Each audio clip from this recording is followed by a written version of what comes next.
Before we begin the story, let us know where you're watching from by leaving a comment below. If you enjoy this video, don't forget to like and subscribe. Have a wonderful day. Enjoy the story, everyone. The black Mercedes-Benz skidded violently on the wet I-95 asphalt. Spinning in circles like an out-of-control top, Elena Vargas felt her heart race when she saw the luxury car sliding directly toward her on the shoulder, where she had stopped to change the flat tire of her navy blue Honda Civic. "No!" she screamed, jumping backward and falling on her back in the soaked grass. The Mercedes stopped just inches from her car, the engine smoking and the bumper dented. Elena lay there for a few seconds, breathing heavily, feeling Miami's rain hammering against her face. The driver's door opened, and a man stumbled out, obviously in shock. He was tall, had messy brown hair, and wore a suit that probably cost more than Elena's annual salary as a freelance graphic designer. "Are you okay?" he asked, running toward her. "Good heavens. You could have." Elena got up, brushing grass from her curly hair. When she looked into his worried blue eyes, something strange happened. Maybe it was the scare, or the adrenaline, or simply the relief of being alive. But she threw herself into his arms in a desperate hug. "Thank you for not running me over," she said, squeezing him tight. "I thought I was going to die." He tensed for a second, clearly surprised, but then returned the embrace. Elena caught his expensive cologne mixed with the smell of rain. And, was that right? He smelled like money. "I'm sorry," he murmured against her hair. "I lost control in the rain. And it's okay. It's all right," Elena said, finally pulling away and wiping tears she didn't even know were falling. "We're both alive. That's what matters." That's when she really looked at him. Defined jawline, eyes that seemed straight out of a perfume commercial, and an expression of genuine relief. He was, "Wow, I'm Alexander," he said, extending his hand. "Alexander Kensington." "Elena Vargas," she replied, shaking his hand. "And you, Alexander Kensington, just gave me the biggest scare of my life." He laughed, a rich, warm sound that did something strange to Elena's stomach. "Let me make it up to you. I can call a tow truck for your car and give you a ride wherever you need to go." Elena looked at her Honda with the flat tire and then at the dented Mercedes. "I think we both need a tow truck." "True." Alexander laughed again, running his hand through his wet hair. How about we grab some coffee while we wait? There's a Starbucks at the next exit." Elena hesitated. She didn't usually accept invitations from strangers, even if they were handsome strangers who almost ran her over. But something about him seemed safe, sincere. "Only because you almost turned me into a pancake," she said, smiling. 20 minutes later, they were sitting at a corner table in Starbucks, both still slightly wet, and laughing about the absurd situation. "So, what do you do when you're not almost running over innocent people?" Elena asked, stirring her latte. "I work in business," Alexander said vaguely. "And you?" "I'm a graphic designer, freelancer. Basically, I make pretty logos for people who pay in peanuts." Alexander smiled. "Are peanuts a valid form of payment?" "Unfortunately, my landlord disagrees." They talked for 2 hours. Alexander was funny, intelligent, and surprisingly modest for someone who drove a Mercedes. Elena discovered he liked old movies, hated sushi, and had a scar on his chin from falling off his bike when he was 8. "Can I see you again?" he asked when the tow truck finally arrived. Elena felt butterflies in her stomach. "Yes, I'd like that." They exchanged numbers, and Alexander insisted on paying for her tire repair. "It's the least I can do after almost killing you," he said with a crooked smile. On the way home, Elena couldn't stop smiling. Maybe the accident wasn't so bad after all. Maybe it was fate. If she had known what she would discover the next morning, she would have run in the opposite direction. Because Elena Vargas had just hugged and fallen for the man her parents had chosen to be her husband in an arranged marriage, the man she was supposed to hate, the man who represented everything she fought against. And when the truth finally came out, that loving embrace would be replaced by something very, very different. Elena woke up to 17 missed calls from her mother and a text that made her blood run cold. "Emergency family meeting now, mija." Still smiling from her coffee date with Alexander the night before, Elena threw on jeans and a sweater and drove to her parents' house in Coral Gables. The Vargas family mansion, while her father's successful restaurant chain afforded them certain luxuries, buzzed with activity. Relatives she hadn't seen in months filled the living room. "Elena, mija, sit down," her mother, Isabella, said in rapid Spanish, gesturing frantically toward the ornate sofa. "What's going on? Did someone die?" Elena asked, scanning the serious faces around her. Her father, Carlos, cleared his throat. Elena, you know we've always wanted what's best for you. Oh no, Elena muttered. This is about marriage, isn't it? The Kensington family has been friends with our family for generations, her mother continued. Ignoring Elena's horrified expression, their son, Alexander, is a successful businessman, very handsome, very wealthy. Wait, what? Elena's heart stopped. Alexander Kensington? Yes, you know him. Isabella's face lit up. Perfect. This makes everything so much easier. Elena felt the room spinning. The coffee cup she'd been holding crashed to the marble floor. You've got to be kidding me. The engagement party is this Saturday. Her father announced proudly. The wedding is planned for next month. The Kensingtons are very excited to welcome you into their family. Next month? Elena shot up from the couch. You arranged a marriage without telling me. And to someone She stopped herself. She couldn't tell them about yesterday. Not now. Mija, calm down, her mother said. This is a good thing. The Kensingtons are one of the wealthiest families in Miami. Alexander owns half the real estate in South Beach. I don't care if he owns the entire city, Elena shouted. You can't just sell me off like cattle. Her grandmother, Abuela Maria, spoke up from her wheelchair. In my day, arranged marriages were perfectly normal. Look at your grandfather and me. 52 years of happiness. This isn't 1,950, Abuela. The doorbell rang, cutting through the family chaos. Isabella rushed to answer it, and Elena's stomach dropped when she heard familiar voices in the foyer. The Kensingtons are here for lunch. Her mother called out cheerfully, Elena, come meet your fiancé. Elena stood frozen as footsteps approached the living room. When Alexander walked in behind an elegant older couple, his face went through the same emotional journey hers did. Confusion, recognition, and pure horror. Elena, he said weakly. Alexander. She whispered back. The room fell silent as everyone looked between them. Oh, wonderful. You two know each other already. Mrs. Kensington, a woman who looked like she belonged in a country club magazine, clapped her hands together. This is even better than we hoped. Alexander's father, a distinguished man with silver hair, stepped forward. Alexander, meet your bride-to-be, Elena Vargas. Elena watched Alexander's face transform from confusion to understanding to anger. His jaw tightened, and something cold flickered in those blue eyes that had been so warm yesterday. We need to talk, he said through gritted teeth. Privately.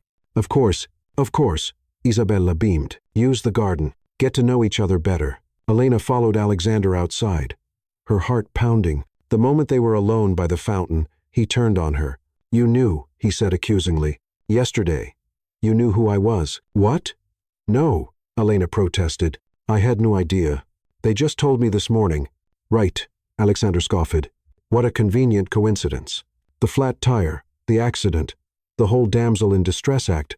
Act? Elena's voice rose dangerously. You think I staged a near-death experience to meet you? My family's been trying to set me up with you for months. Suddenly, you appear in my path, literally throwing yourself at me. I did not throw yourself at you. You almost killed me. And then the crying, the vulnerable act, making me feel like some kind of hero. That's when Elena lost it. The slap echoed across the garden like a gunshot, leaving a perfect red handprint on Alexander's cheek. How dare you? She seethed. You arrogant, pompous, self-absorbed piece of work. You think every woman on the planet is scheming to trap you? Alexander held his cheek, his eyes wide with shock. Did you just slap me?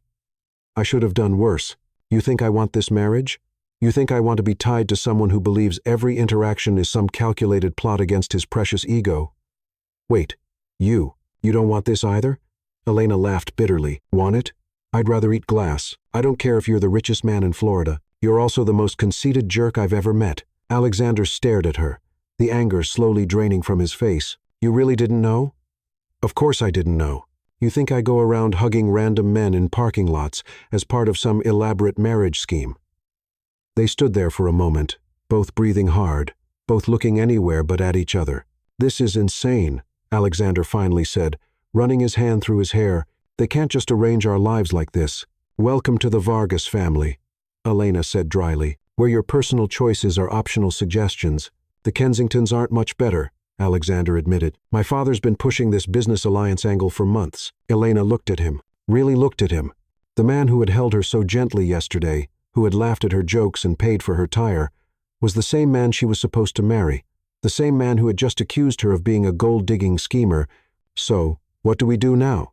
she asked quietly. Alexander was quiet for a long moment. "I don't know, but I know I'm not marrying someone who slaps me on our first official meeting."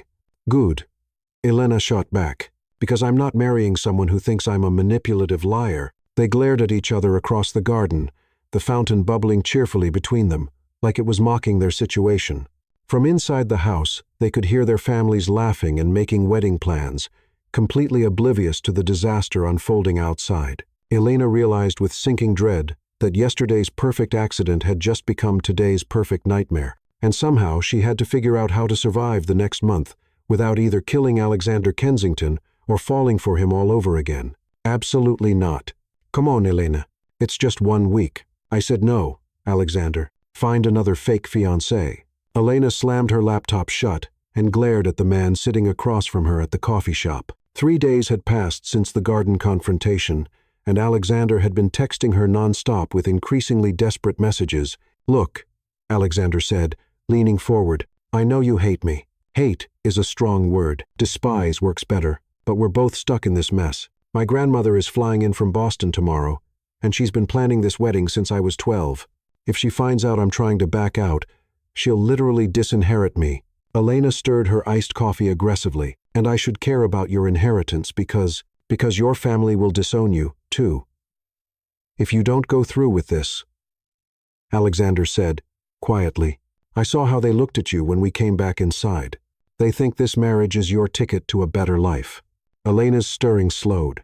He wasn't wrong. Her parents had been dropping hints about settling down and security for months. The restaurant business was struggling, and the Kensington connection could save them. "What exactly are you proposing?" she asked reluctantly. Alexander's eyes lit up. 1 week. We pretend to be the perfect engaged couple for my grandmother's visit. She goes back to Boston happy. Our families are satisfied. And then we can figure out how to break this off gradually. And what do I get out of this charade?" Alexander pulled out his phone and showed her a bank transfer screen. 1 million. Consider it payment for services rendered. Elena's eyes widened. "You want to pay me to pretend to love you?" "I want to pay you to help me survive my grandmother's visit without losing my trust fund." Alexander corrected. "Trust me, you'll earn every penny. Grandmother Kensington makes the Spanish Inquisition look like a tea party." Elena stared at the number on his phone. $50,000 would pay off her student loans, cover her rent for a year, and maybe even let her start her own design studio. 1 week, she said finally, 7 days of fake engagement. And then we're done. Deal. Alexander extended his hand. "Partners in crime." Elena shook it reluctantly. "Partners in surviving our insane families." The next evening, Elena stood in front of her closet. Having a full-scale panic attack, Alexander had texted her the dress code for dinner with his grandmother. Elegant, but not flashy. Conservative, but not boring. Expensive, but not obvious. "Thanks for the crystal-clear guidance," she muttered, pulling out her only designer dress, a black number she'd bought for her college graduation. Her phone buzzed. A text from Alexander. "Picking you up in 20. Try to look like you're madly in love with me. Try to look less like a pompous jerk," she texted back. When Alexander arrived, Elena had to admit he cleaned up well. The navy suit, crisp white shirt, and subtle cologne made him look like he'd stepped out of a magazine. Too bad his personality didn't match. "You look," he paused, taking in her appearance. "Nice. Wow. Such poetry. I'm swooning already." "We need to work on our chemistry," Alexander said as he opened the car door for her. "My grandmother has radar for fake relationships." "Then maybe you should have hired a professional actress instead of blackmailing your reluctant fiancé." "I'm not blackmailing you. I'm paying you very well to pretend to tolerate me." The Kensington family estate in Key Biscayne was everything Elena expected. Massive, intimidating, and probably worth more than her entire neighborhood. Alexander's grandmother, Victoria Kensington, was a petite woman in her 70s with sharp eyes and an even sharper tongue. "So, you're the girl who's finally tamed my grandson," Victoria said, looking Elena up and down like she was inspecting a piece of art. "I wouldn't say tamed," Elena replied sweetly, "more like domesticated."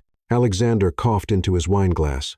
Victoria's eyes twinkled with amusement. "I like her already," Victoria announced. "She's got spirit. Much better than that vapid Brooke girl you brought home last Christmas." "Grandmother," Alexander warned. "What?" "She had the personality of a decorative pillow. This one has fire." Victoria turned to Elena. "Tell me, dear, What do you see in my grandson besides his trust fund? Elena felt Alexander tense beside her. This was it. The moment of truth. Well, Elena said, slipping her hand into Alexander's and squeezing it tightly. He's surprisingly funny when he's not trying to impress anyone. And he has this way of making me feel safe.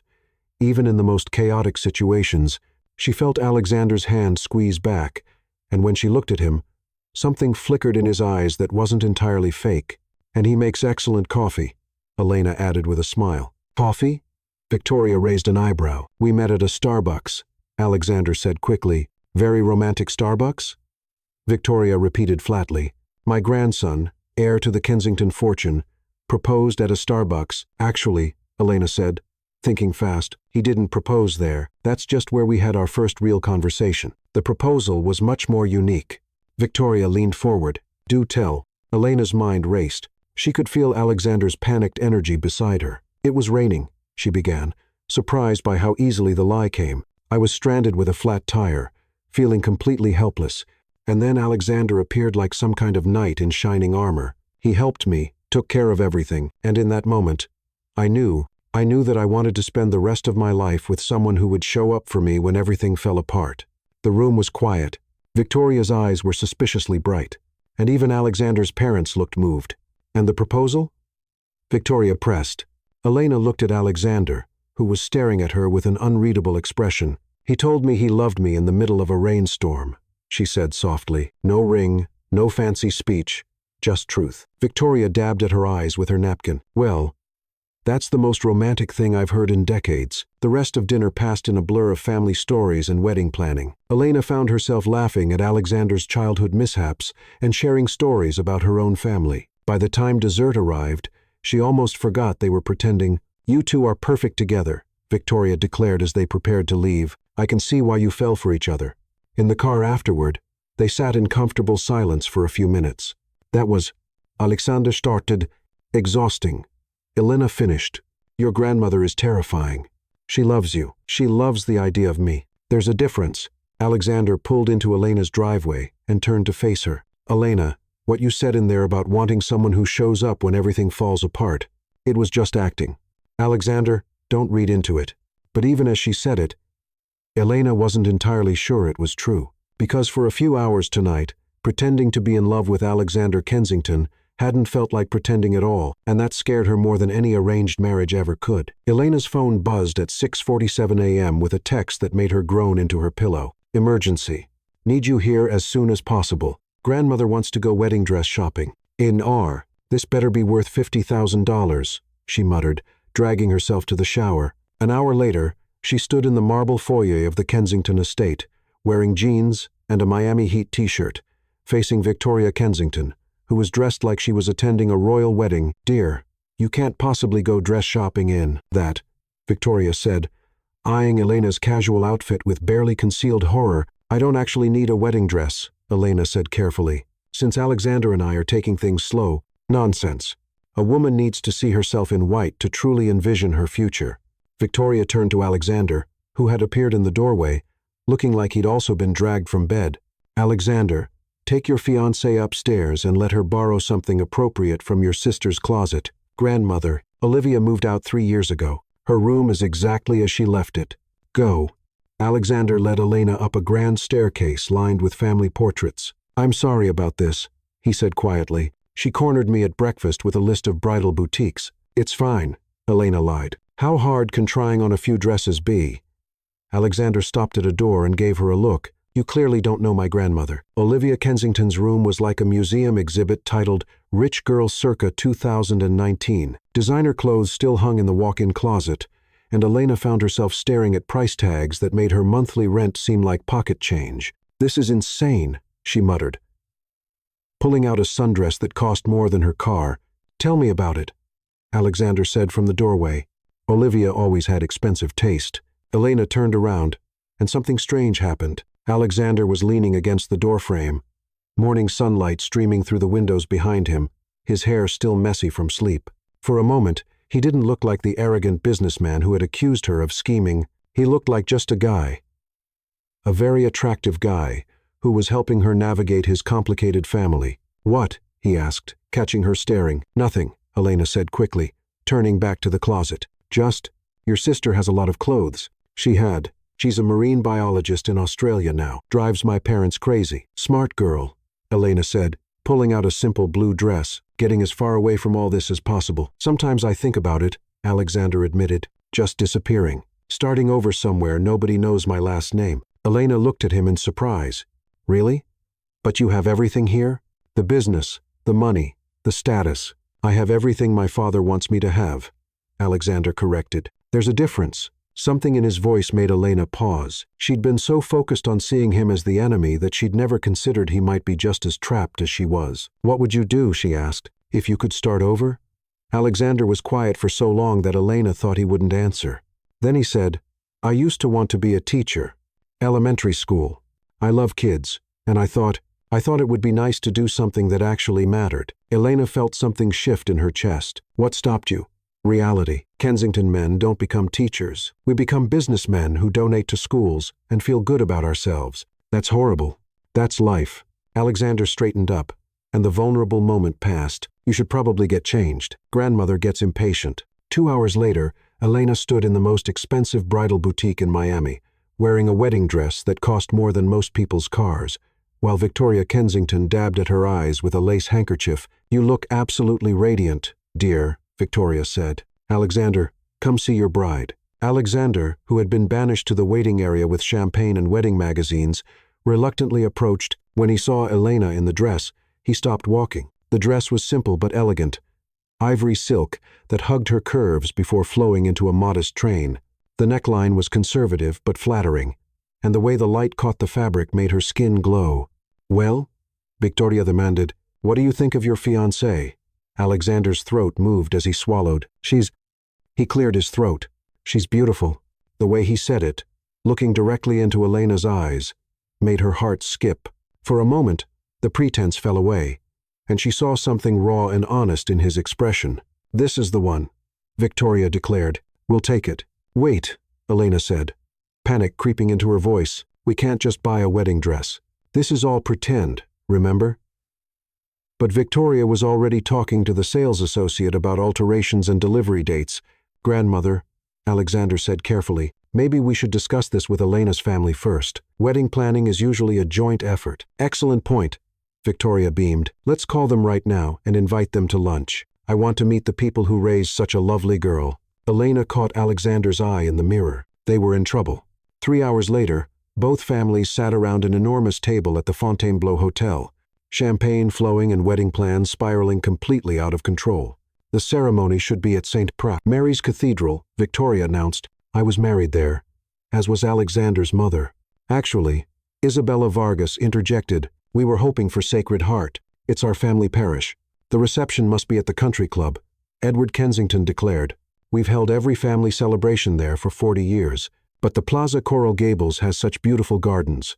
Carlos Vargas countered. Elena watched the verbal tennis match with growing horror. What had started as a fake engagement to appease Alexander's grandmother was turning into an actual wedding planning session. Maybe we should slow down, Elena said weakly. Alexander and I haven't even set a date yet. Spring is perfect for weddings, Victoria said. April 15th. I've already spoken to Father Ellis. April 15th. Elena squeaked. That's only 6 weeks away. When you know, Isabella said, reaching over to squeeze Elena's hand. Besides, mija, you're not getting any younger. Thanks, Mom. Really feeling the support here. Under the table, Alexander's hand found hers and squeezed. When she looked at him, he was wearing the same overwhelmed expression she felt. Perhaps, Alexander said diplomatically, Elena and I should have some input on our own wedding. Of course, dear, Victoria said dismissively. You can choose your own flowers. Flowers?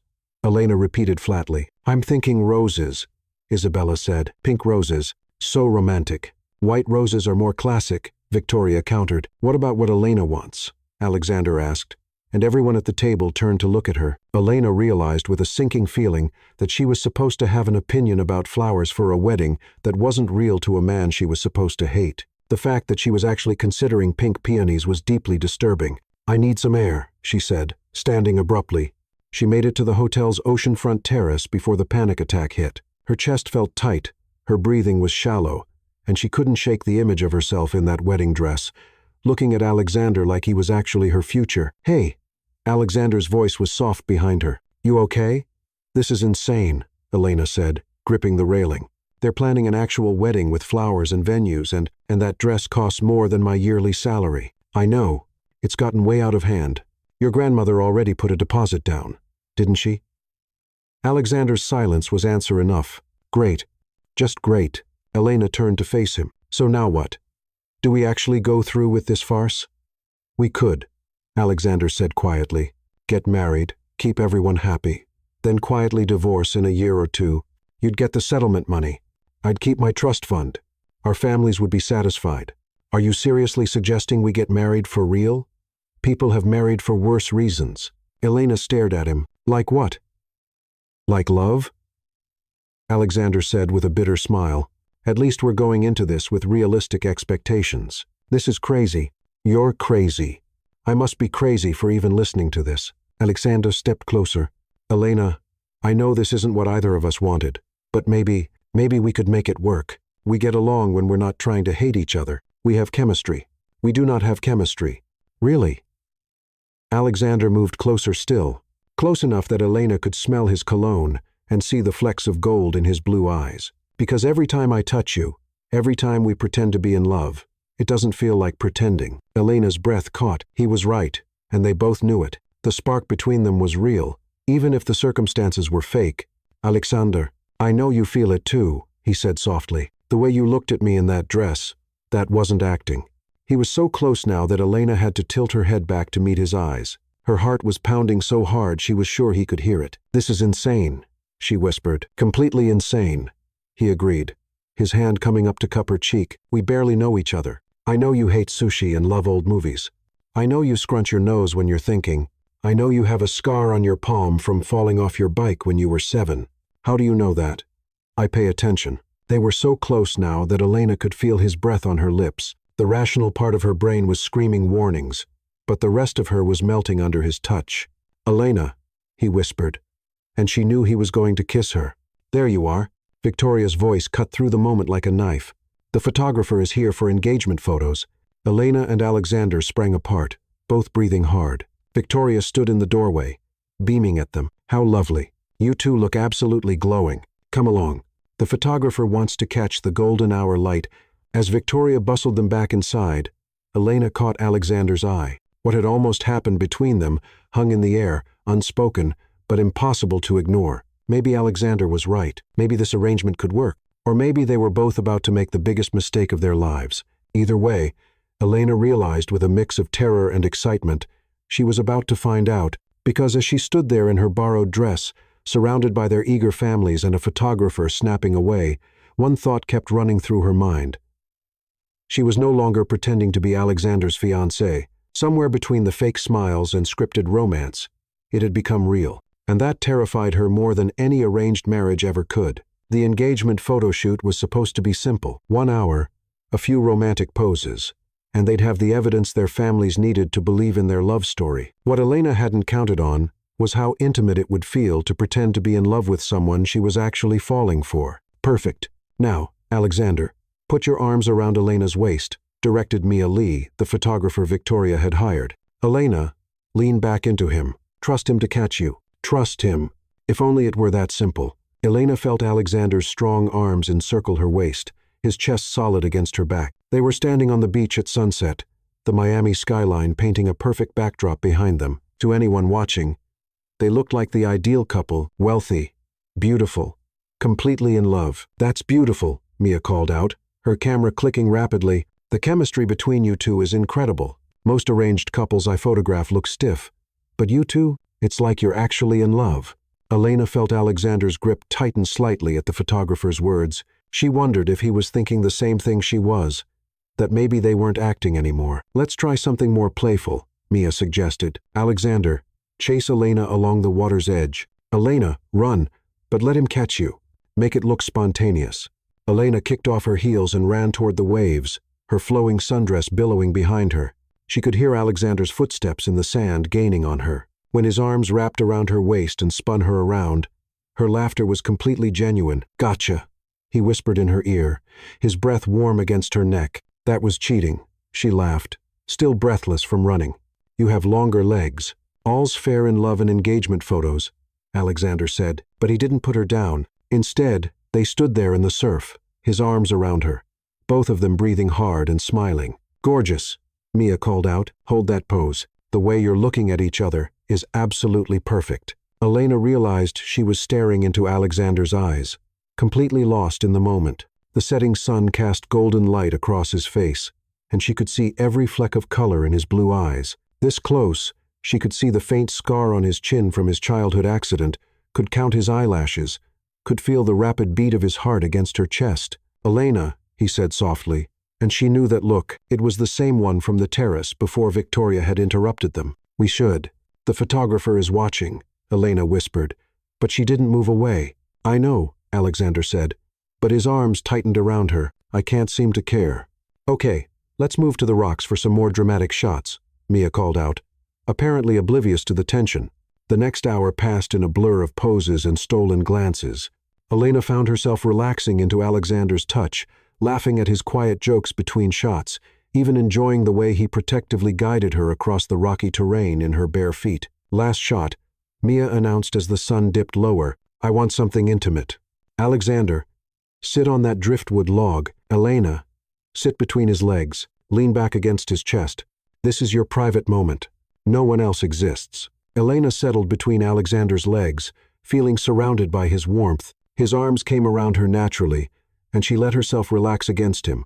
The beach was quiet except for the sound of waves and the occasional click of the camera. "Tell me something true," Alexander said quietly, his lips close to her ear. "What do you mean?" "Something real. Not part of our act." Elena was quiet for a moment, watching the waves roll in. "I'm scared," she admitted. "Of what?"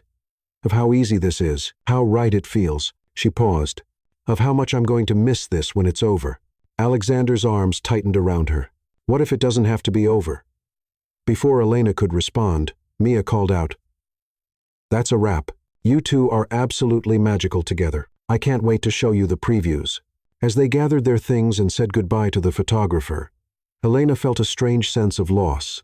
For the past hour, they'd existed in a bubble where their fake relationship felt completely real. Now, walking back to Alexander's car, reality was creeping back in. "Want to grab dinner?"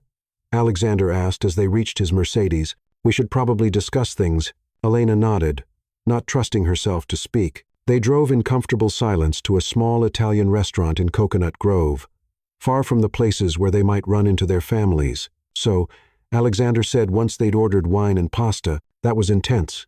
"Eye-opening," Elena finished. "I was going to say eye-opening, but intense works, too." Elena fidgeted with her napkin. "Alexander, what are we doing here?" "I mean, really doing?" "I don't know," he said. "Honestly, 6 days ago, I thought you were a scheming gold digger. 3 days ago, I hired you to fake an engagement. And now I'm sitting here trying to figure out how to convince you to marry me for real." Elena's wineglass stopped halfway to her lips. "What?" "I know how it sounds. I know this whole situation is insane. But Elena, what happened today? That wasn't acting. At least not for me. Alexander, hear me out. We're compatible. We make each other laugh. We have incredible chemistry. Don't even try to deny it. And we're both trapped in this family situation, whether we like it or not." Elena set down her wineglass carefully. "So, your solution is to actually get married to someone you met a week ago." "People get married for worse reasons every day," Alexander said, echoing his earlier words. "At least we're honest about what this is." "And what is this exactly?" Alexander reached across the table and took her hand. "It's a chance to make something real out of something fake, a chance to save our family's business alliance while possibly finding something good for ourselves." Elena stared down at their joined hands. "You're talking about a marriage of convenience." "I'm talking about a marriage with potential. Elena, I've dated plenty of women who wanted me for my money or my name. You're the first person who's seen all of that and still managed to genuinely like the man underneath. How do you know I genuinely like you?" "Maybe I'm just a really good actress." Alexander smiled. "Because you slapped me when you thought I was a jerk. Someone faking it would have just smiled and taken it." Despite everything, Elena found herself smiling back. "You did deserve that slap.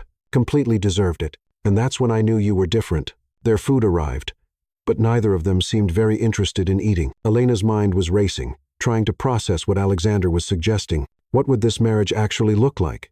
She asked finally. I mean, if we're being practical about it, we'd live together. Obviously, get to know each other properly. See if what we felt today was real, or just adrenaline and good lighting. And if it's not real, then we have a friendly divorce in a year or two. You get a substantial settlement. And we both move on with our lives. No harm done. Elena laughed, but there was no humor in it. No harm done?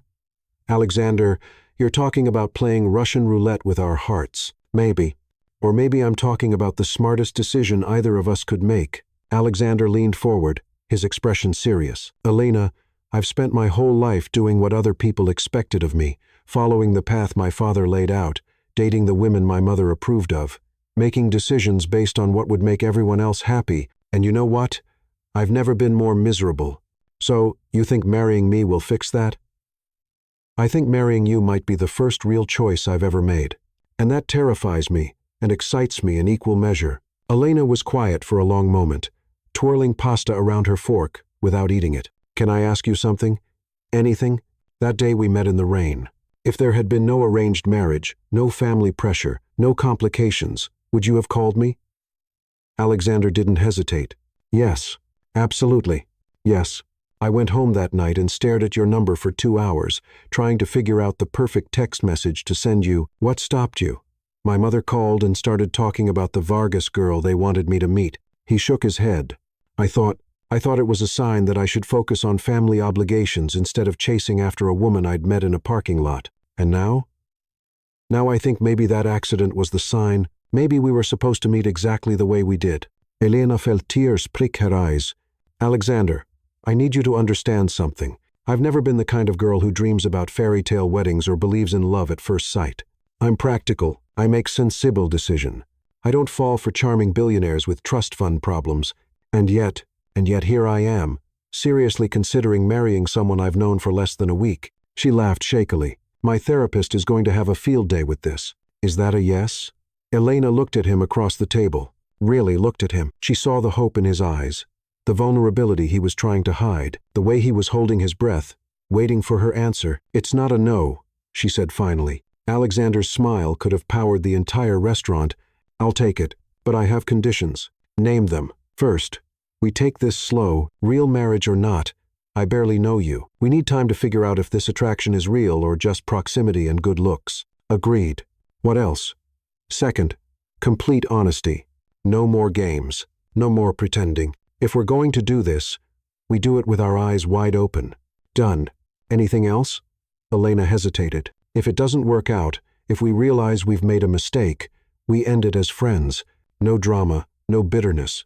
No making each other's lives miserable. Elena, Alexander said seriously, even if this whole thing crashes and burns spectacularly, I could never regret meeting you. You've already changed my life in ways you don't even know. How? You made me remember who I used to be before I became the person everyone expected me to be, and you made me want to be better than I am. Elena felt her resolve crumbling. She was falling for him, had already fallen for him, if she was being honest. And maybe, just maybe, that wasn't the worst thing that could happen.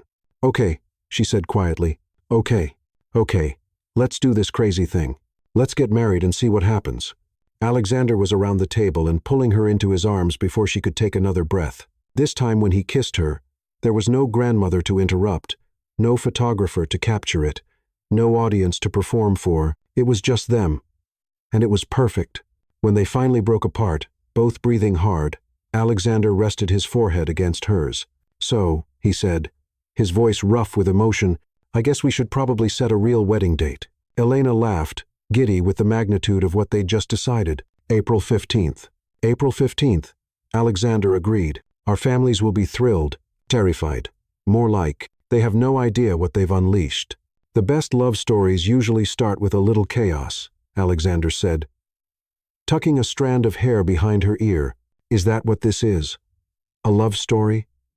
I don't know yet, Alexander said honestly, but I'm excited to find out. As they left the restaurant hand in hand, Elena caught their reflection in the window. They looked like exactly what they were supposed to be. A couple in love, walking into their future together. The only difference was that now, maybe it wasn't entirely pretend, Elena's phone buzzed with a text from Mia, the photographer. Preview photos attached. You two are going to make the most beautiful bride and groom. The love between you is absolutely radiant." Elena opened the attachment and gasped. The photos were stunning, but what took her breath away was the way she and Alexander looked at each other. The camera had captured something neither of them had realized was happening. They looked like two people falling in love. "What is it?" Alexander asked. Seeing her expression, Elena turned the phone toward him. "I think," she said softly, "we might have been fooling ourselves more than our families." Alexander studied the photos, his expression growing serious. "Elena, in every single one of these pictures, you can see exactly when I stopped pretending." "When was that?" "The moment you ran into the surf and started laughing. That's when I knew I was in trouble." Elena scrolled through more photos, seeing the progression of their day. By the last few shots, they weren't posing anymore. They were just existing together naturally, like they belonged. "So, what happens now?" she asked. "Now?" Alexander said, stopping to face her under a streetlight. "We stop pretending this is fake and start admitting it's real. All of it. All of it. The engagement, the feelings, the future we're planning together." Elena nodded. "Decision made." "Okay, but Alexander." "Yeah. If we're doing this for real, then I want a real proposal. Not because our families arranged it, not because it's convenient, but because you actually want to marry me." Alexander's smile was soft and genuine. "Elena Vargas, would you do me the honor of being my wife? Not because our families want us to, not because it solves our problems, but because I can't imagine my life without you in it." Elena felt tears start to fall, but they were happy tears this time. "Yes," she whispered. "Yes, I'll marry you." When Alexander kissed her this time, Elena knew with absolute certainty that whatever happened next, she was exactly where she was supposed to be, even if it had taken a car accident, a slap, and a fake engagement to get there.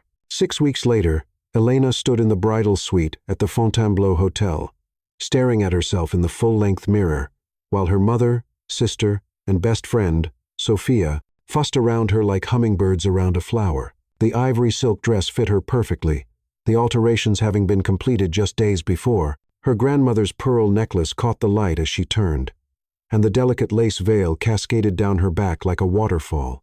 "I still can't believe you're actually going through with this," Sophia said, adjusting Elena's veil for the 15th time. 6 weeks ago, you were complaining about your parents trying to set you up, and now you're marrying the guy. The same guy, Elena, the one from the arranged marriage." "Love works in mysterious ways, Mija," Isabella said, dabbing at her eyes with a tissue while trying not to smudge her carefully applied makeup. "When you know, you know. Look at your father and me. We knew after 2 weeks. You dated for 3 years before getting engaged." Mom, Elena's sister, Gabriella, pointed out while pinning a loose curl back into place. "Details," Isabella waved dismissively. "The point is, the heart knows what it wants." Elena caught Sophia's eye in the mirror. Her best friend had been skeptical from the beginning, especially when Elena had tried to explain the whirlwind romance without mentioning the whole arranged marriage, fake engagement, car accident, origin story. Some things were just too complicated to explain, even to your best friend. "Are you sure about this?" Sophia whispered when Isabella and Gabriella stepped out to check on the flowers and coordinate with the wedding planner. "Really? Truly? Sure? Because it's not too late to run. I have my car keys. We could be in the Florida Keys by sunset." Elena turned away from the mirror to face her friend, taking her hands. "Sophia, I know it sounds crazy. I know 6 weeks isn't very long to know someone. I know this goes against everything I've ever said about taking relationships slow and being practical about love. But," she paused, trying to find the right words to explain what she felt without revealing the complicated truth. "Have you ever felt like your whole life was leading up to one moment? Like everything that happened before, all the bad dates, all the heartbreak, all the times I swore I'd never get married, was just preparation for something bigger. That's very romantic and all. But Elena, you've known this man for 6 weeks. 6 weeks. I love him," Elena said simply, the words coming easier each time she said them. "I know it's fast. I know it's impractical. I know it goes against everything I always said about taking relationships slow and being sensible, but I love Alexander Kensington, and he loves me, and sometimes that's enough. Sometimes that's everything." Sophia studied her friend's face for a long moment, seeing something there she'd never seen before. A quiet certainty. A glow that went beyond wedding day makeup. "Okay," she said finally. "If you're happy, I'm happy. But if he breaks your heart, I'm breaking his kneecaps." And I know people who know people. Deal. Elena laughed, hugging her friend tightly. But you won't need to call in any favors. Alexander's not going anywhere. How can you be so sure?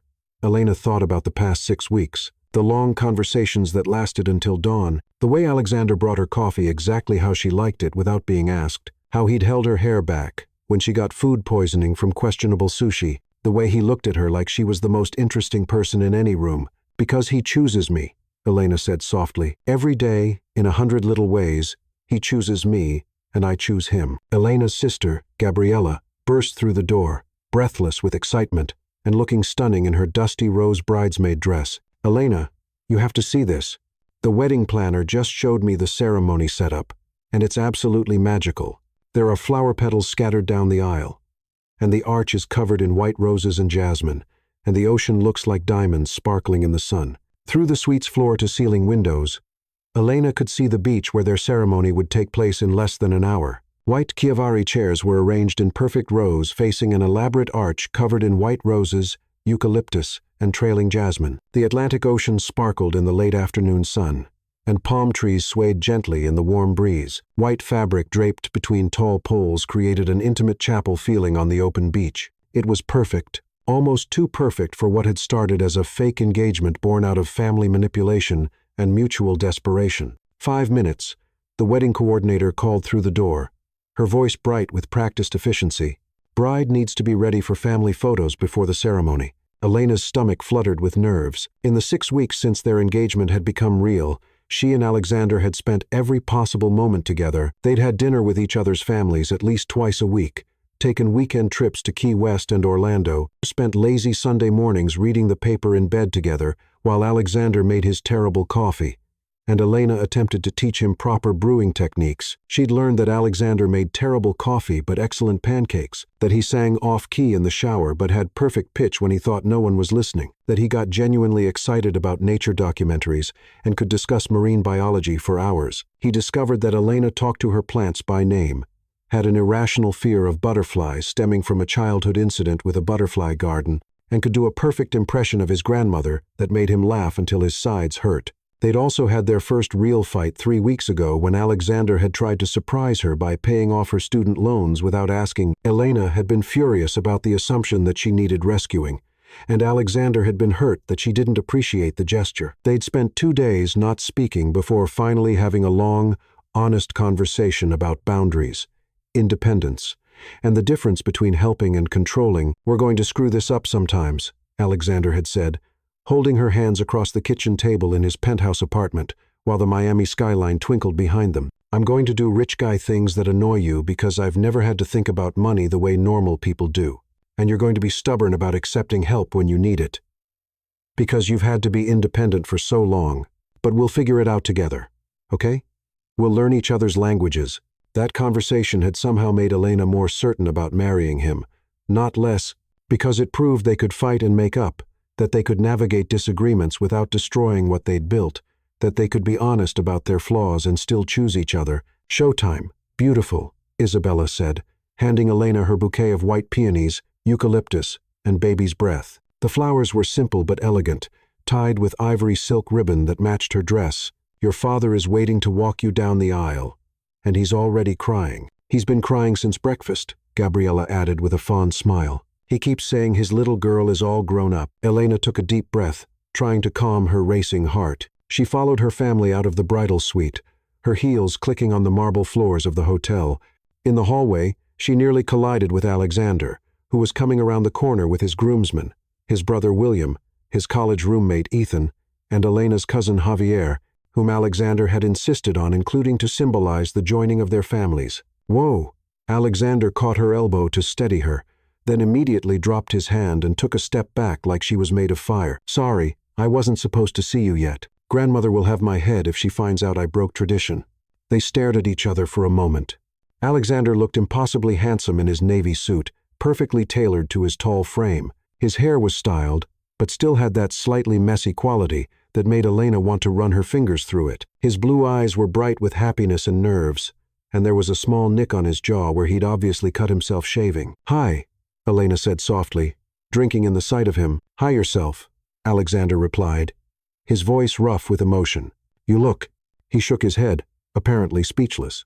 I'm not supposed to see you. But wow, Elena, you're the most beautiful thing I've ever seen. Alexander Kensington, get away from that bride this instant. Victoria's voice cut through the moment like a knife. It's bad luck to see the bride before the ceremony. Sorry, grandmother, Alexander called back. But he didn't move. Instead, he stepped closer to Elena, lowering his voice so only she could hear him. Any second thoughts? He asked quietly, his eyes searching her face. Only about 50, Elena admitted honestly. You? At least 100. But they're all about logistics and timing and whether I remember to tip the caterers and if the flowers are going to hold up in this humidity. None of them are about you. Not a single doubt about you. Elena felt her heart skip. None. Not one. Elena Vargas, I cannot wait to marry you. I can't wait to call you my wife. I can't wait to start our life together. Even though I'm stubborn and independent and I made you sleep on the couch last week when you tried to reorganize my closet without asking. Especially because of all that, Alexander said, grinning. Although, for the record, your closet organization system makes no logical sense. It makes perfect sense. Organized by color within seasonal categories with frequently worn items at eye level. You have summer dresses mixed in with winter sweaters. Alexander James Kensington. Victoria's voice was getting closer and more demanding. I should go before your grandmother actually disowns me, Alexander said reluctantly. See you at the altar. I'll be the one in white, trying not to cry, Elena said. Alexander started to walk away, then turned back. Elena. Yeah? I love you more than I knew it was possible to love someone. I love you, too. Now go before Victoria sends a search party. Victoria appeared around the corner just as Alexander disappeared down the opposite hallway with his groomsmen. Elena, dear, you look absolutely radiant. Are you ready to become a Kensington? Elena looked down at her wedding dress, felt the weight of her grandmother's pearl necklace around her neck, thought about the man waiting for her at the end of the aisle, and realized that despite all the chaos and confusion that had brought them here, she'd never been more ready for anything in her life. I'm ready, she said, and meant it completely. The ceremony was a blur of emotions and perfect moments that Elena knew she'd treasure forever.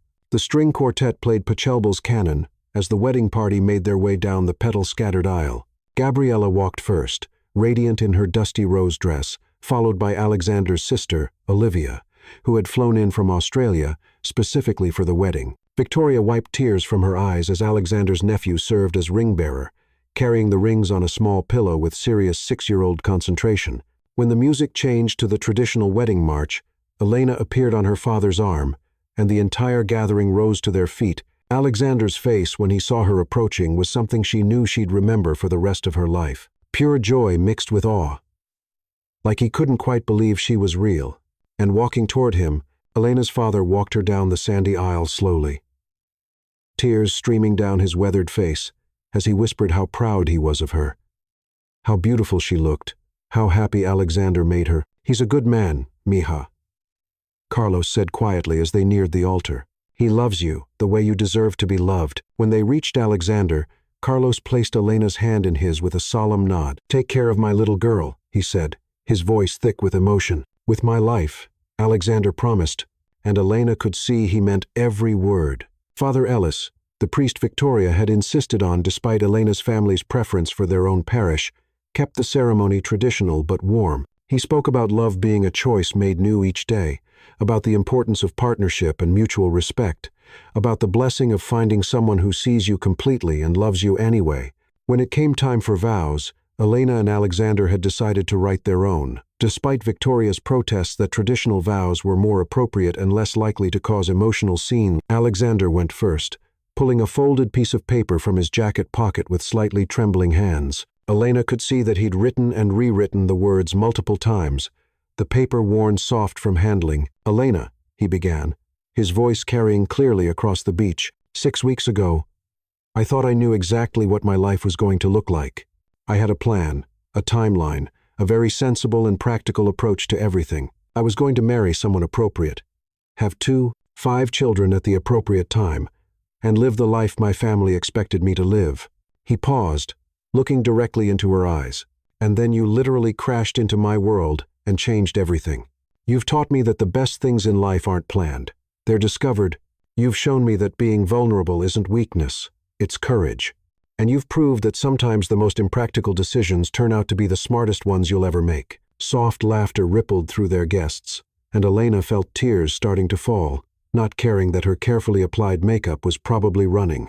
"Elena, you've seen me at my worst, arrogant, presumptuous, accused you of being a gold digger on our second meeting, and somehow you still chose to love me. You've taught me that real love isn't about finding someone perfect, it's about finding someone perfect for you." Alexander's voice grew stronger, more confident. "I promise to never try to change you, even when you organize the spice cabinet in ways that defy all logic and reason. I promise to support your dreams, even if they involve butterfly photography, workshops that terrify me to my core. I promise to let you be independent while still being there to catch you when you fall." The paper fluttered in the ocean breeze, and Alexander folded it, his eyes never leaving Elena's face. "But most importantly, I promise to love you exactly as you are, while growing alongside you into whoever we're meant to become together. You saved me from a life I didn't even realize I didn't want. Thank you for being brave enough to take this leap with me." Elena was full-on crying now, not caring who saw or what the photographer captured. When Father Ellis nodded to her with a gentle smile, she took a shaky breath and began her own vows, her voice wavering with emotion. "Alexander, I used to think that love at first sight was something that only happened in movies and romance novels. I was wrong." She paused to wipe her eyes with the handkerchief Gabriella pressed into her hand. "I fell in love with you in a Starbucks parking lot in the rain, and I've been falling deeper every single day since." She looked out at their families, her parents beaming with pride, Victoria dabbing her eyes with a lace handkerchief, Alexander's parents looking genuinely moved, then back at Alexander. "You've shown me that it's okay to let someone take care of you sometimes, as long as they respect your independence and your strength. You've taught me that compromise doesn't mean losing yourself. It means finding yourself in partnership with someone else who brings out the best in you." Elena's voice grew stronger as she continued, finding her rhythm. "I promise to call you out when you're being too much of a rich boy who doesn't understand how the real world works. And I promise to let you spoil me occasionally when I need it, even when it goes against every independent instinct I have." More laughter from their guests, and Alexander's face lit up with surprise and joy at her honesty. "I promise to support your dreams, even if they involve teaching elementary school kids who will probably give us head lice and finger paint stains on everything we own. I promise to love your family as my own, even when your grandmother rearranges my kitchen when she visits." Victoria actually laughed out loud at that, nodding approvingly. "And I promise to love you through whatever comes next, the easy parts and the hard parts, the planned parts and the parts that crash into us when we least expect them, just like you crashed into my life. You've already given me the greatest adventure of my life, Alexander Kensington. And we're just getting started." Father Ellis smiled broadly, clearly moved by their words. "I think it's safe to say these two are ready to be married. Alexander, do you take Elena to be your wife, to love and cherish in sickness and in health, for richer or poorer, for better or worse, for as long as you both shall live?" "I do. Absolutely, completely, forever and always, I do." "Elena, do you take Alexander to be your husband, to love and cherish in sickness and in health, for richer or poorer, for better or worse, for as long as you both shall live?"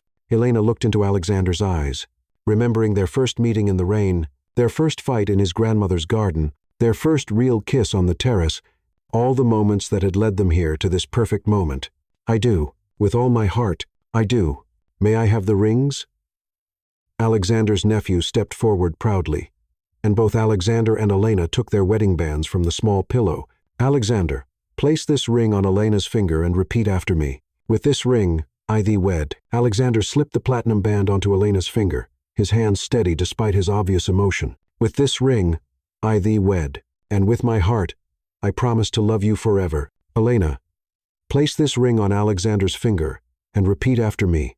With this ring, I thee wed."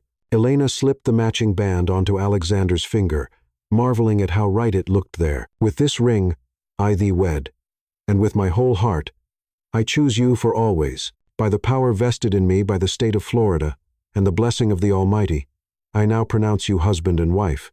Alexander, you may kiss your bride." Alexander didn't wait for the invitation to be repeated. He cupped Elena's face in his hands and kissed her like it was the first time and the last time and every perfect moment in between. Their guests erupted in cheers and applause, rice and rose petals flying through the air, but Elena barely heard them. All she could focus on was the man she'd just married, and the way he was looking at her like she'd hung the moon and all the stars. "Hello, Mrs. Kensington," Alexander murmured against her lips. "Hello, Mr. Kensington." Elena murmured back, "How does it feel to be married to a woman who slapped you the second time you met?" "Like the luckiest man alive," Alexander said, spinning her around as rose petals fell around them like confetti. The reception was everything Victoria and Isabella had envisioned, and more. Elegant, romantic, and perfectly orchestrated down to the last detail, the ballroom was transformed with thousands of white flowers, crystal chandeliers, and soft candlelight that made everything glow. Elena and Alexander's first dance was to "At Last" by Etta James, and Elena couldn't help but laugh at how perfectly the lyrics fit their unconventional love story. "What's so funny?" Alexander asked as they swayed together, completely lost in each other despite the room full of people watching them. "Just thinking about how we got here," Elena said, her arms wrapped around his neck. "If someone had told me 6 weeks ago that I'd be dancing at my own wedding to a man I met in a car accident, I'd have recommended therapy, and if someone had told me that the woman I almost ran over would become the love of my life, I'd have thought they were certifiably insane." "We are crazy," Elena pointed out, smiling up at him. "The best kind of crazy, the kind that makes life worth living." As the song ended and other couples joined them on the dance floor, Elena found herself watching their families mingling and laughing together. Carlos and Edward were deep in conversation about expanding the restaurant business into some of the Kensington properties, while Isabella and Mrs. Kensington compared notes on wedding planning and were already discussing potential grandchildren. Victoria was holding court at a corner table, regaling anyone who would listen with stories about Alexander's childhood and how she'd always known he'd find someone special. "She's telling the story about when I tried to marry the neighbor's cat when I was 5, isn't she?" Alexander said, following Elena's gaze to his grandmother. "I think she's moved on to the time you proposed to your kindergarten teacher," Elena laughed. "In my defense, Mrs. Thompson was very nice and gave me extra cookies. Should I be jealous of Mrs. Thompson? Only if you're planning to withhold cookies," Alexander said, spinning Elena around the dance floor. The evening continued with heartfelt toasts from family and friends. Alexander's best man, his brother William, told embarrassing stories about Alexander's previous dating disasters and his declarations that he'd never get married young like his parents had. "And here we are," William concluded his speech, raising his champagne glass, "celebrating Alexander's marriage to a woman he's known for 6 weeks. Just goes to show, when you know, you know. And clearly my brother knows. Welcome to the family, Elena. You're stuck with us now." Gabriella's maid of honor speech was equally touching and embarrassing, sharing tales of Elena's string of failed relationships and her repeated declarations that she'd never get married, that she was too independent, too focused on her career, too practical for love. "And here we are," Gabriella concluded, echoing William's words, "celebrating Elena's marriage to a man she met in what she described to me as the most traumatic parking lot experience of my life. Just goes to show, love finds a way, even when it has to nearly run you over to get your attention." The cake cutting was a production worthy of a Hollywood movie, with a 3-tiered confection covered in sugar flowers that looked almost real. Alexander, true to form, managed to smear frosting on Elena's nose, earning him a playful threat of another slap and delighted laughter from their guests. "You're never going to let me live down that slap, are you?" Alexander asked as he carefully cleaned frosting off Elena's face with his napkin. "Never," Elena said cheerfully. "It's going into my wedding speech at every anniversary party we ever have. Remind me to make our anniversary celebrations very private affairs." As the evening progressed, Elena found herself stealing quiet moments with Alexander, between the chaos of greeting guests, cutting cake, and dancing with various family members. Each stolen kiss, each whispered joke, each shared glance across the crowded ballroom reinforced her certainty that they'd made the right choice. "No regrets?" Sophia asked when she found Elena touching up her lipstick in the luxurious ladies' room. "None," Elena said firmly, meeting her friend's eyes in the mirror. "What about you? Still think I'm making a mistake?" "I think you're making the most beautiful mistake I've ever seen," Sophia said, hugging her friend carefully to avoid wrinkling the dress. "And for what it's worth, I think Alexander knows exactly how lucky he is. The way he looks at you, Elena, I've never seen anyone look at another person like that." "Like what?" "Like you're the answer to every question he never knew he was asking." When Elena returned to the reception, she found Alexander in animated conversation with her cousin Raphael, about sustainable farming practices and their potential applications in urban settings, watching him genuinely engage with her family, remembering details about their lives, and asking thoughtful questions made her heart swell with love and pride. He wasn't just tolerating her family for her sake. He was genuinely interested in them, genuinely building relationships. Ladies and gentlemen, the DJ announced. The bride and groom would like to say a few words before we continue the celebration. Alexander took Elena's hand and led her to the small stage where the band had been playing. Looking out at all their family and friends, Elena felt overwhelmed by how much her life had changed in such a short time, and how right it all felt. First, Alexander began, his arm around Elena's waist. Elena and I want to thank all of you for being here today. We know our timeline was a little accelerated, and we appreciate you rolling with our somewhat spontaneous approach to wedding planning. Some of you might be wondering how two people can decide to get married after knowing each other for only 6 weeks, Elena continued, smiling as she saw several family members nodding in acknowledgement. Honestly, we wondered the same thing. We questioned ourselves. We questioned each other. We questioned our sanity multiple times, Alexander added, getting a laugh from the crowd. But sometimes life doesn't give you a neat timeline or a practical plan, Elena said. Sometimes it gives you a moment, or in our case, a car accident, and you have to decide whether to play it safe or take a leap of faith. We chose the leap, Alexander said, squeezing Elena's hand, and we're so glad we did. But, Elena added with a grin, we also want you to know that we're not completely crazy. We've arranged for a very long engagement. Oh, wait, we skipped that part. Their guests erupted in laughter. What Elena means, Alexander said, is that we're planning a very long marriage. Like forever long. So, you'll have plenty of time to get used to us as a couple and plenty of time to tell us I told you so if this doesn't work out. But it's going to work out, Elena said, turning to look at her new husband, because we're not just marrying each other. We're choosing each other every day for the rest of our lives. The crowd awed appropriately, and Elena felt her heart skip again. Even after 6 weeks of getting to know him, Alexander still had the ability to surprise her with his romantic side and his certainty about their future. So, please, Elena concluded, eat, drink, dance, and help us celebrate the fact that sometimes the most unplanned things turn out to be exactly what you needed all along. As their guests raised their glasses in a toast, Elena caught sight of the wedding photographer capturing the moment. She thought about their engagement photos, how the camera had revealed truths they hadn't been ready to admit yet.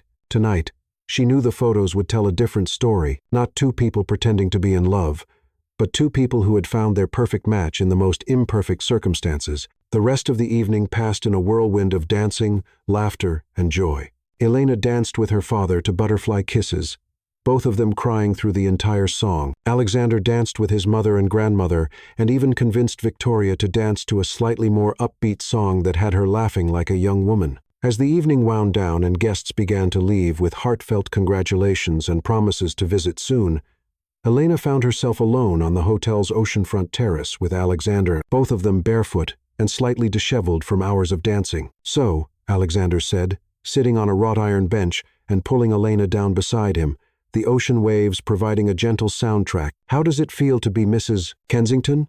Terrifying and perfect, Elena said honestly, leaning against his shoulder. How does it feel to be married to someone who still doesn't know your middle name?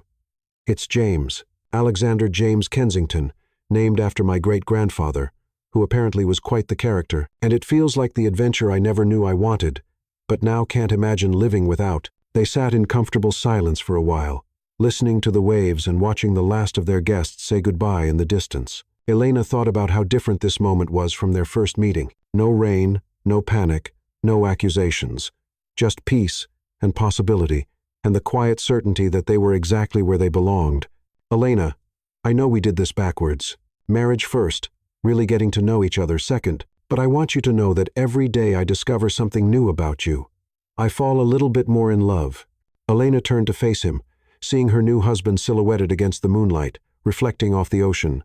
Even when you discover annoying things, like how I leave coffee cups everywhere, or how I sing Broadway songs in the shower at full volume. Especially then, Alexander said, leaning in to kiss her softly. Those are the parts that make you real, that make this real, that make me realize how empty my life was before you crashed into it. Good, Elena said against his lips, because you're stuck with me now, legally and everything. Best contract I ever signed. Alexander murmured.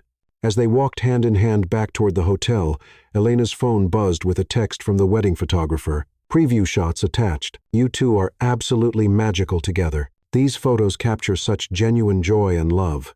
I can't wait to show you the full gallery. Elena opened the attachment and gasped. The photos were stunning, but what took her breath away was how different they looked from their engagement pictures. Where those had captured two people falling in love, these showed two people who had already fallen and landed safely in each other's arms. Look, she said, showing Alexander the phone. Alexander studied the photos, his expression growing soft. In the ceremony shots, you could see the exact moment when they both realized this was really happening, that they were really choosing each other forever. The reception photos showed pure joy, two people celebrating not just their wedding, but their future. You know what I see? Alexander asked. What? I see two people who stopped pretending and started believing. Two people who took the biggest risk of their lives and won everything they never knew they wanted. Elena looked at the photos again, at their faces during the ceremony, their first dance, the quiet moments between the chaos of the reception. Alexander was right. Somewhere between the fake engagement and the real wedding, they'd stopped acting and started being themselves completely. So, what happens now? Elena asked as they reached the elevator. Now, Alexander said, pulling her close as the doors closed behind them, we live happily ever after. Just like that. Just like that. Though knowing us, it'll probably involve more chaos than your average fairy tale. Elena laughed, thinking about how perfectly that summed up their relationship. I wouldn't have it any other way. As the elevator carried them up to their honeymoon suite, Elena reflected on the incredible journey that had brought them here. 6 weeks ago, she'd been a struggling graphic designer with commitment issues and a deep dread of her parents' matchmaking attempts. Tonight, she was Mrs. Alexander Kensington, married to a man who made her laugh, challenged her to be better, supported her dreams, and loved her exactly as she was. It had taken a car accident, a slap, a fake engagement, family pressure, and the biggest leap of faith either of them had ever taken. But sometimes the best love stories start with the most unlikely beginnings. And as Alexander carried her across the threshold of their honeymoon suite, because as he said, some traditions were worth keeping, even if they did everything else backwards, Elena knew that their story was just beginning. Epilogue. 1 year later, Elena stood in the kitchen of their new house in Coral Gables, watching Alexander attempt to make pancakes while their 8-month-old golden retriever, Storm, named for their relationship origin story, begged shamelessly for scraps. The morning sun streamed through the windows, illuminating the space they'd designed together, a perfect blend of Elena's bohemian style and Alexander's more classical taste. Alexander, she said patiently, trying not to laugh, you're supposed to flip them when they bubble, not when they're completely black on one side. I'm making them extra crispy, Alexander defended, scraping a particularly charred pancake off the griddle with more force than necessary. That's not crispy, that's carbon. We could probably use it as charcoal for the grill. Fine, you do it, Alexander said, stepping aside with a grin and kissing her cheek. I'll stick to what I'm good at. And what's that? Loving my wife, providing entertainment value, and making excellent coffee now that you've trained me properly. Elena laughed, taking over pancake duty, while Alexander wrapped his arms around her from behind. Through the kitchen window, she could see the garden they'd planted together, a chaotic mix of vegetables, herbs, and flowers that somehow worked perfectly together. Much like their relationship, the past year had been everything she'd hoped and nothing she'd expected. Marriage to Alexander had been a daily adventure in compromise, communication, and discovery. They'd had their share of adjustments, learning to compromise on everything from thermostat settings, Elena liked it warmer, to social calendars. Alexander's family had a lot of events to decorating styles. Elena's colorful art mixed surprisingly well with Alexander's family heirlooms. They'd survived their first major fight as a married couple when Alexander had surprised Elena by booking them a 2-week European honeymoon without consulting her. Assuming she'd be thrilled, Elena had been upset about not being included in the planning, and Alexander had been confused about why his gesture wasn't appreciated. They'd worked through it, ultimately taking a week-long road trip through the American Southwest instead, a compromise that had turned into one of their favorite memories. Any regrets? Alexander asked, echoing the question from their wedding day, his arms tightening around her waist. Only that we didn't think to elope and avoid the 3-ring circus our families turned our wedding into, Elena said, expertly flipping a perfectly golden pancake. That I didn't crash into your car sooner, Think of all the time we wasted not knowing each other. Elena turned in his arms, studying the face she'd woken up next to for the past year. Marriage had changed Alexander in subtle ways. He was more relaxed, more willing to take risks, more likely to laugh at himself. He'd started volunteering at a local elementary school, testing the waters for his dream of teaching. Elena had launched her own design studio, taking on clients who appreciated her creative vision rather than just needing cheap logos. "I have news," Elena said, suddenly nervous about his reaction. "Good news or bad news? Depends on how you feel about chaos multiplying exponentially." Alexander's eyes widened as understanding dawned. "Elena, are you saying I'm pregnant?" she said softly, watching his face carefully. 8 weeks. I found out yesterday, but I wanted to wait until this morning to tell you. Our anniversary seemed like the perfect time." Alexander's reaction was everything Elena could have hoped for and more. His whoop of joy was so loud that Storm started barking and running in excited circles around the kitchen. He swept Elena off her feet and spun her around, both of them laughing and crying at the same time. "Are you happy?" Elena asked when he finally put her down, her hands resting on his chest. "Happy? Elena, I'm over the moon. We're going to have a baby. Our baby. A baby who will probably inherit your inability to cook, and my stubborn streak," Elena pointed out, grinning through her tears, "and my grandmother's strong opinions, and your family's tendency to cry at commercials," Alexander added, his hands moving to rest gently on her still flat belly. "This kid doesn't stand a chance of being normal," Elena said. "Normal is overrated," Alexander said, pulling her close. "Besides, look how well abnormal worked out for us." As if on cue, the smoke alarm went off, filling the kitchen with the acrid smell of truly cremated pancakes. Storm barked louder. Alexander rushed to open windows while cursing his culinary skills, and Elena stood in the middle of the chaos, hand on her belly, laughing at the beautiful mess that was their life. "You know what this means, right?"